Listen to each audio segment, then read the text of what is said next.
Assalamualaikum warahmatullahi wabarakatuh. Al-Fatihah.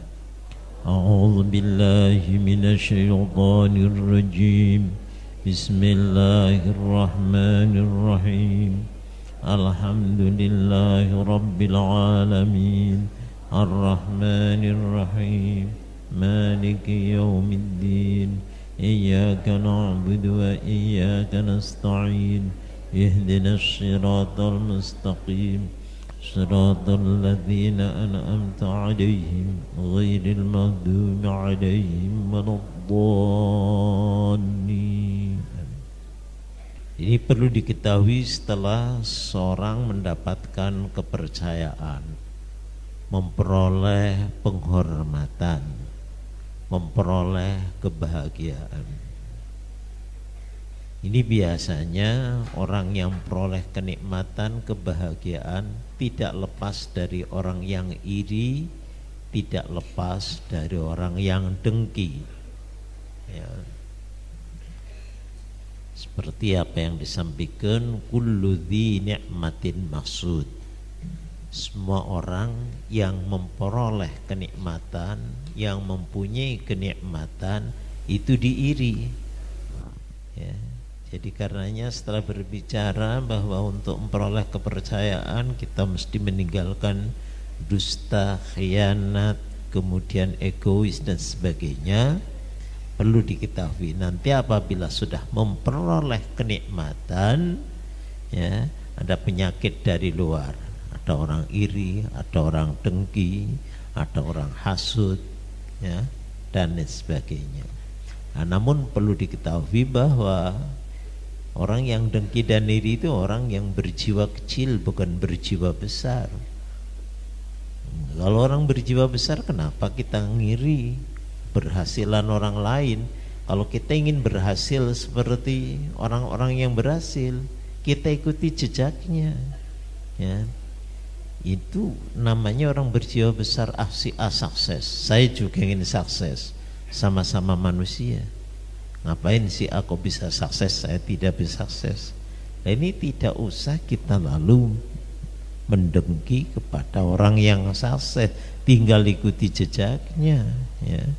Sebab siapa orang yang mengikuti jejaknya orang berhasil, insya Allah dia juga akan berhasil. Itu artinya bahwa sifat dengki itu, ya, sifatnya orang yang berjiwa kecil, sifatnya orang yang tidak punya kemauan yang kuat, ya. Kalau orang punya ingin kemauan yang kuat, ya tinggal, ya, kita mengikuti, gitu. Dan itu merupakan watak tercela, ya.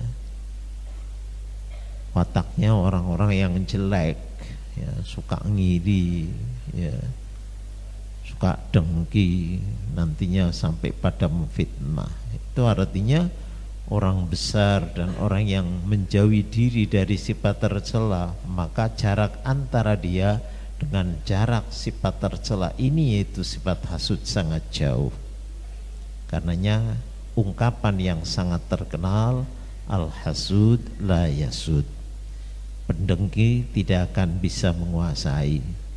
Pendengki, ya, kalaupun andai kata sementara dia berhasil, tapi nggak lama keberhasilannya itu. Nah, ini kalimat ini sekalipun, ya, sangat singkat namun padat tentang arti. Jadi pendengki ini biasanya selalu sesak napas, sesak dada, ya, sempit perangainya, goncang pikirannya. Karena apa? Ya, manusia di dunia ini jelas ada yang senang, ada yang susah, ada yang memperoleh kedudukan tinggi, ada yang tidak memperoleh kedudukan tinggi, ada yang kaya, ada yang miskin. Ini sudah sunnatullah, aturan Allah Ta'ala di bumi ini, di dunia ini seperti itu.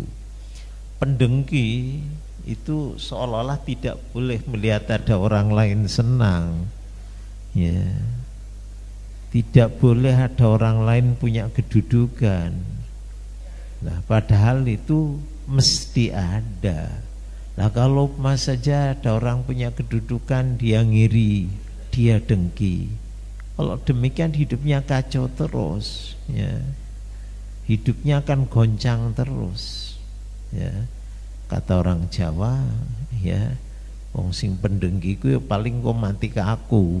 Soalnya iri ora berhasil, ya, tiwas kesel, ya, tiwas jengkel, tapi wong sing dijengkeli tetep ono terus, dia mati ke aku.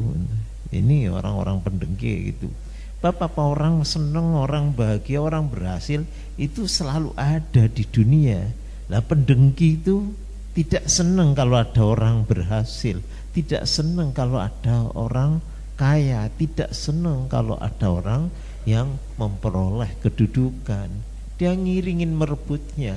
Kalau begitu kan sepanjang dia hidup akan selalu sesak napas, akan selalu ngiri, akan selalu silau melihat orang lain berhasil. Jadi kembali, watak orang yang hasud itu hanya melamun, ya, ngarang, ya, hanya cuman ingin kayak gitu, ya. Ini modalnya modal hanya angan-angan, ya, bukan modal kemauan, ya. Kalau orang yang modalnya kemauan sudah barang tentu ada usaha dan ikhtiar. Ini hanya modal lamunan. Lah lamunan ini adalah modalnya orang-orang yang pailit. Orang-orang yang pailsmen ini modalnya cuman melamun. Ingin, ya, tapi tidak dibarengi dengan usaha. Nah kalau orang tidak punya kemauan, tidak punya jiwa besar, tidak punya sifat watak mulia, bagaimana mungkin bisa memperoleh kedudukan yang terpuji atau bisa sampai kepada kenikmatan orang yang diiri? Dia dengan lamunan yang rendah itu tidak mungkin akan bisa memindahkan kenikmatan yang telah Allah Ta'ala berikan kepada seorang, lalu dengan lamunan akan bisa pindah padanya, ya. Jadi taruhlah sekarang ini, ya, dongeng mainnya lampu Aladin itu ya hanya dongeng cerita, ya. Ada orang hanya ingin, ya, simsalabim bisa menguasai macam-macam, itu dongeng, ya. Mana sih ada lampu Aladin, ya, dengan simsalabim bisa menguasai macam-macam? Tidak, mesti kerja keras. Bagaimana mungkin dia akan merampas kedudukan orang lain, kemudian kedudukan diserahkan kepadanya hanya dengan cara melamun tanpa ada ikhtiar dan usaha. Nah, pelamun ini, ya, akan sedikit nikmatnya, rendah kedudukannya, kemudian juga rendah jiwanya, rendah pula kedudukannya. Bagaimana mungkin orang yang hanya sekedar melamun, ya, kalau berharap bisa saja ini melamun lah katakan, ya. Kalau harapan ada usaha, ya. Orang yang dengan melamun bisa menguasai, ya, tampuk kepemimpinan, ataupun ia akan ada di tengah-tengah kekuasaan.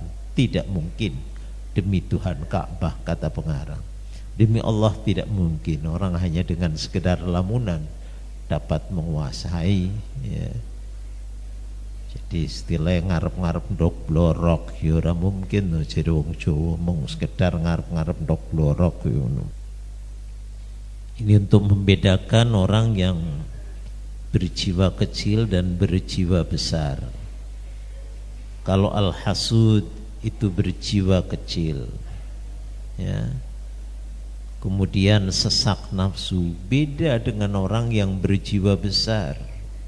Manakala ia melihat orang lain sukses, orang lain terpuji, orang lain memperoleh kedudukan yang disenangi, maka tidak terbetik di dalam jiwanya untuk melakukan sifat dengki, ya, merongrong kedudukannya ataupun menggeser, ya, kedudukannya. tidak terbetik dalam hatinya seperti itu. Lalu apa? Dia belajar dan belajar. Kenapa si A berhasil? Kenapa si A sukses? Ya, ini mengadakan penelitian atas keberhasilan orang-orang yang berhasil. Ya, melihat katakan bagaimana si A bisa sukses itu. Lalu dia mencoba, ya, berusaha dengan sekuat tenaga seperti apa yang telah diperoleh oleh orang lain. Bahkan kalau dia memang orang yang jiwanya lebih besar lagi, ya, dia belum puas kalau belum peroleh lebih tinggi daripada apa yang diperoleh orang lain dengan cara yang sangat baik, ya. Jadi dengan cara yang sehat. Ini Bung Karno pernah menulis dalam bukunya itu Di Bawah Bendera Revolusi. Dia menceritakan, ya, tentang orang yang berjiwa besar, katakan, sehingga dia cita-citanya besar sekali, ya. Jadi kayak Indonesia sebagai negara mercusuar, katakan, dia kalau melihat negara-negara lain berhasil, kenapa? Ya, kalau negara lain bisa berhasil, apakah kita tidak berhasil? Ini, ya, saya kira adalah, katakan, ya, dari sifat Soekarno yang termasuk terpuji, kalaupun tidak semua sifatnya baik, tapi ada sifat terpujinya, terutama sekali dia itu punya keinginan yang besar, ingin katakan Indonesia ini, ya, setingkat, paling tidak itu setingkat, kalau bisa lebih tinggi dari negara-negara yang lain. Nah, sehingga dia berusaha dengan berbagai macam usaha. Ini mestinya seperti itu, ya. Kalau kita ingin sukses, ikuti jejak orang sukses itu. Ini apa yang ada dalam bukunya Soekarno dahulu Di Bawah Bendera Revolusi itu seperti itu. Jadi kalau tadi dikatakan orang yang berjiwa besar, ya, selalu berusaha berkarya untuk memperoleh seperti apa yang diperoleh ataupun lebih tinggi dari yang diperoleh orang lain, beda kalau orang yang jiwa kecil, rendah jiwanya, ini justru harus selalu mengharap kenikmatan yang sudah diperoleh orang lain. Taruhlah saja si A sudah dapat jodoh wanita yang cantik, ya, kemudian juga pinter, lalu dia ingin merebut istri orang lain. Jelas kalau orang seperti itu orang berjiwa kecil, ya. Tapi kalau orang berjiwa besar, kenapa sih aku bisa memperoleh istri yang pandai, yang cantik, saja, ya, dia yang setia, dia harus berusaha beroleh. Gimana saya supaya bisa memperoleh wanita lain? Di dunia wanita tidak cuma dia, masih banyak lagi, banyak yang lebih cantik, lebih baik daripada dia. Saya akan harus memperoleh yang lebih baik. Itu kalau orang yang berjiwa besar, ya. Kenapa sih aku berhasil seperti itu, ya? Nah, ini lalu dia berusaha, ya, berkarya untuk memperoleh apa yang melebihi diperoleh orang lain. Bukan lalu dia katakan menghasut, mendengki, merebut kenikmatan yang ada di tangan orang lain. Ini perbedaan antara dua perangai. Wallahu a'lam. Al-Fatihah. A'udzubillahi minasyaitonirrajim. Bismillahirrahmanirrahim. Alhamdulillah rabbil alamin arrahmanir rahim maliki yaumiddin iyyaka na'budu wa iyyaka nasta'in ihdinas siratal mustaqim siratal ladzina an'amta 'alaihim ghairil maghdubi 'alaihim waladdallin.